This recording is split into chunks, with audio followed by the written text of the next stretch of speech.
Hello, today girls. I would like us to discuss question number 3. And the question read, an uncharged metal rod brought close and not touching the cap of a charged electroscope causes a decrease in the divergence of the leaf. Explain the observation. An uncharged metal rod brought close and not touching the cap of a charged electroscope causes a decrease in the divergence of the leaf. Explain the observation. So, before I answer this question, here are two diagrams that I've drawn. One of an electroscope that is not charged, or simply an electroscope that is neutral, and another one is an electroscope that is charged with positive charges. So if you look at the two, I've tried to label that diagram so that when I'm mentioning about the cap, I'm also mentioning about the metal rod will be together. So on this diagram, this is what we refer to as the gold leaf. The gold leaf is this part here. This is the metal rod and this is the cap. So when the electroscope is not charged, what is observed is that the leaf is normally not diverged. The leaf is normally not diverged. But the moment an electroscope becomes charged, like the one I've drawn, this one is having positive charges, but it can still be charged with the negative charges. What happens is that the positive charges on the metal rod and the positive charges on the gold leaf will repel each other. So due to repulsion, the gold leaf is expected to move away from the metal rod. So that motion of the gold leaf away from the metal rod is what is referred to as diverging of the leaf. So a charged electroscope normally has a diverged leaf, and uncharged electroscope has its leaf not diverged. So basically that is what you have to know when it comes to divergence. And the observations that are made on the gold leaf electroscope, the observation must always be on the behavior of the leaf. So if the question asks you to state what is observed, you have to talk about maybe if the leaf had not diverged, then you talk about the leaf does what? Diverge. Or if the leaf was diverged, then its divergence increased, then we talk about an increase in divergence. Or if the leaf was diverged and there was a decrease in its divergence, we talk about the leaf divergence does what? Decreases. So the observation that are made are either the leaf diverges, the leaf increases in divergence, or the leaf decreases in divergence. So it depends on the nature of the question. So I'll go back to what our question was. After having the basics of the electroscope and the observation, I'll go back to what our question wanted us to do. So the question reads, an uncharged metal rod brought close and not touching the cap of a charged electroscope causes a decrease in the divergence of the leaf. Explain the observation. So here, the metal rod that is being brought in is uncharged, and the electroscope is charged. So from my previous explanation, if the electroscope is already charged, whether it is having positive charges or negative charges, then we expect that the leaf of the electroscope will already have been done what? Diverged. So here we are having a scenario whereby the electroscope's leaf is already diverged because the question tells us that the electroscope is charged. So the question tells us that when an uncharged metal rod is brought near, the leaf divergence does what? Decreases. Why does it happen so? It simply happens so because when you have a metal rod being brought near a charged electroscope, the charged electroscope normally induce opposite charges on the metal rod. That is, if the electroscope was positively charged, then we expect this electroscope to induce negative charges on the leaf. So the two charges will attract each other, making the leaf to do what? to decrease in divergence. And if the electroscope was negatively charged, then it will induce positive charges on the leaf, and as such, it will induce positive charges on the rod, and as such, you expect the leaf to decrease in divergence. So under this, there are a number of questions. There are a number of questions that you are supposed to know how to answer them. One, you could be given a scenario whereby we have a neutral electroscope, and then on the neutral electroscope they bring in a negatively charged rod. What happens? And that is the assignment I would like you to do. What happens if you have uncharged electroscope and then a metal rod that is positively charged is brought near that electroscope? What will be the observation? And also explain the observation. Another question I would like you to do is this question that reads, a strongly positively charged electroscope is brought near, a strongly positively charged rod is brought near a negatively charged electroscope. Explain what will be observed. A strongly positively charged electroscope is brought near a negatively charged electroscope. Explain what will be observed. So those are the two questions I would like you to do, please. And just for elaboration, they talk about a rod being strongly positively charged. Then it means the charges on the electroscope are less than the charges on the rod. If the rod is strongly positively charged, then it means that it is having more positive charges as compared to the negative charges on an electroscope.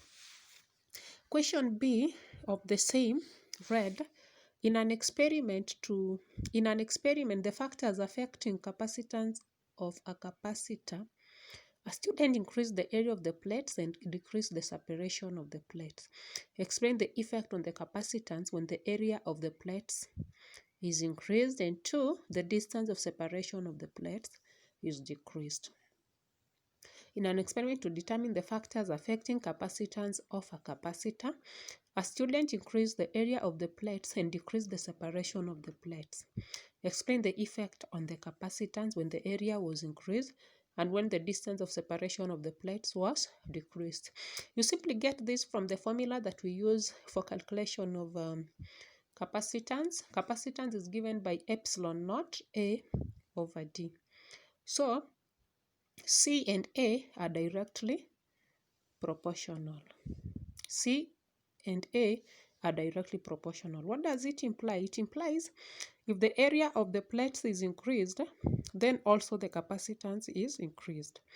But then capacitance and the distance of separation are inversely proportional, meaning that an increase in the distance of separation leads to a decrease in the capacitance. So in this scenario, this distance of separation was being decreased. So we expected that if the distance of separation was being decreased, then the capacitance would be expected to do what? To increase. And apart from showing the relationship between the capacitance and the area of separation and the distance of separation, as a learner, you should also be in a position to calculate the capacitance when you are given the area of cross-section of the plates and also the distance of separation. We move on. The next question. The figure below illustrates a method of charging a metal sphere. The figure below illustrates a method of charging a metal sphere. Name the method of charging shown. Indicate the final charge on the sphere in figure 3. So, for you to be able to answer this question, you should be in a position to tell the 3 methods that are used for charging. Are you able to remember the 3 methods that can be used to charge a metal sphere? One of the methods is induction. The other method is charging by what? By separation. And there is also charging by contact. We have contact, induction, and separation. Contact, induction, and separation. So when it comes to induction method of charging, the material to be charged, like the metal sphere that is here, is supposed, a material that is used, that is supposed to charge the sphere, is supposed to be brought near the sphere, but it should not touch the sphere. So when it is brought near the sphere and it doesn't charge, it doesn't touch the sphere, there is something that happens. So allow me to write something here. We have charging by induction as a method. So for induction, we are saying if this is the sphere that is supposed to be charged, the metal rod, the rod that is supposed to charge it is supposed to be brought near the sphere, but it should not touch the sphere. So from the law of electrostatics, you know this sphere is neutral. So the sphere has both negative and positive charges.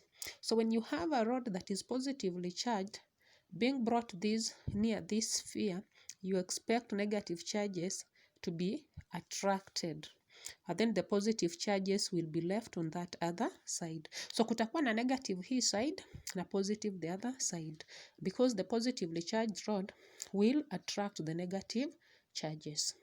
And then after doing this, what is expected to happen again? You expect the next procedure when it comes to charging by induction, you are supposed to touch this other side of the sphere, and you are touching, by touching this by your finger, this one enables earthing to take place. And earthing simply refers to the movement of electrons either from the sphere to the ground, that is through your body, or from the ground to the sphere. So when you touch it here, the charges that are here are positive. So because the charges that are here are positive, we expect electrons to move from the ground, that is, they'd be attracted to the sphere by the positive charges here. So when the negative charges move to this side, they neutralize the positive charges here. So when the positive charges here are neutralized, we'll now be remaining with negative charges alone. So the rod that is being used to charge this sphere is positively charged. And we are seeing that if a finger touches this side, electrons will be able to move from the ground to this place, neutralizes what? These positive charges. And then now our sphere will be remaining with what? Negative charges. So if you charge a material by induction, then the final charge on that particular material will be what?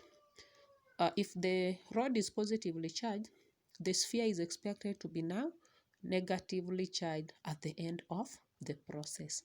But when it comes to contact method is done just like induction, but with a number of differences. One, when you are charging by contact, you are just supposed again to bring what? The positively charged rod that you want to use for charging near the sphere that is supposed to be charged. So when that happens, the positively charged rod will still attract the negative charges to this side. The positives will remain on this other side. I hope you are getting each other. So the difference now will come in such that now for contact method, this rod will now be moved so that it touches, or rather it be in contact with what? The sphere. So when after it is in contact with the sphere, the rod is supposed to be rubbed on this other side. So when rubbing occurs at this other side, then what will happen is that it will neutralize now the negative charges, alafu tutakuwa tumebaki na positive. So when you are charging a material by contact method, you expect the charge, the resultant charge that will be acquired to be the same as the one for the charging material. So if you charge a material by contact using a metal rod that is positively charged, then the material comes out being what? positively charged. If you are charging by induction and then the material that you are using is positively charged, then the resultant charge on the material that will be charged will be negative. So induction brings about an opposite charge and then contact the same charge. So if you look at the diagram you've been given, tukiangalia Roman 1 peke yake, this is a stage for all the method. That is the contact and the induction method. The metal rod is brought near but not touching what? The sphere. So you expect negative charges to be attracted, positives will remain on this other side. So here they are showing us earthing, and the moment earthing is shown, then that one simply means that that is charging by induction. The moment we have earthing, this is what? Induction method. So if it is induction method, then the charges on this will now be what? They'll be, the sphere will now be negatively charged. So the first question read, name the method of charging shown. The method of charging shown here is induction. Why? Kuna earthing hapo. Ingekuwa ni contact method, then there will be no what? Earthing. And then indicate on the final charge on the sphere in figure 3. The final charge I've already indicated, it will be negatively charged. And as an assignment, I would like you to go through the work on charging by separation. How is charging by separation done? We move on. The question was relatively long. The question was relatively long. We can continue. This one is now from Electrostatics 2 again. The figure below shows an arrangement of capacitors connected to a 10 volts DC supply. Determine the combined capacitance. So here, for you to be able to determine the combined capacitance, you have to know the mode of connection of the capacitance. So 3 microfarad and 3 microfarad have been connected in what? This is series. These two combined are connected in parallel with the 2 microfarad. And I showed you on how you can determine whether devices are connected in parallel or in series from my previous lesson on resistors. Kindly revisit that. And when you have these 3, that is the 3 microfarad, the other 3 microfarad, and the 2 microfarad combined, they'll be connected in series with the 1 microfarad. So after identifying in what mode of connection the capacitors have been connected, you simply use the formula. And remember, for the capacitors, when it is a series connection, we normally take the total capacitance to be 1 over C1 plus 1 over C2 plus 1 over C3. So we do the reciprocal first. So the answer that you get from here, you again find its reciprocal. But if the capacitors are 2, you can just use product over sum. And that is what I've done exactly here. Product over sum. 3 microfarad times 3 microfarad over the sum. Because these two are in what? Series. So when these two are in series, I just did product over sum. They are now in parallel with the 2 microfarad. So the answer that you get here for the 3 microfarad and the other 3 microfarad, you now add to the 2 microfarad because it is in parallel with this. And then the answer you get for the 3, you now use again product over sum because 2 microfarad, 3 microfarad, and the other 3 microfarad are in series with the 1 microfarad capacitor. With that, you will come up with the combined capacitance of that particular system. Remember, if it is series, you use the reciprocals, and if it is parallel, you simply add them directly. The next question was the total charge on the circuit. The total charge on the circuit is just given by Q is equals to CV. So that is C is 0.78 microfarad. Our V is 10 volts. You simply multiply the two. Good, and we'll be good to go. And the other one, the total energy stored in the circuit. the total energy stored in the circuit will just be a half QV or a half CV squared. And you substitute the values in that question. And as an assignment still on the same, because I'm not going to use a different diagram, I want you to calculate the charge on each and every capacitor in this diagram.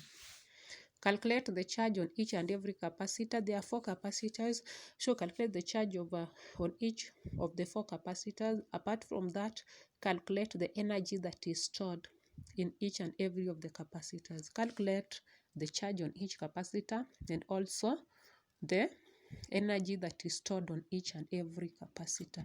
And the work should be handed in as fast as possible. Thank you.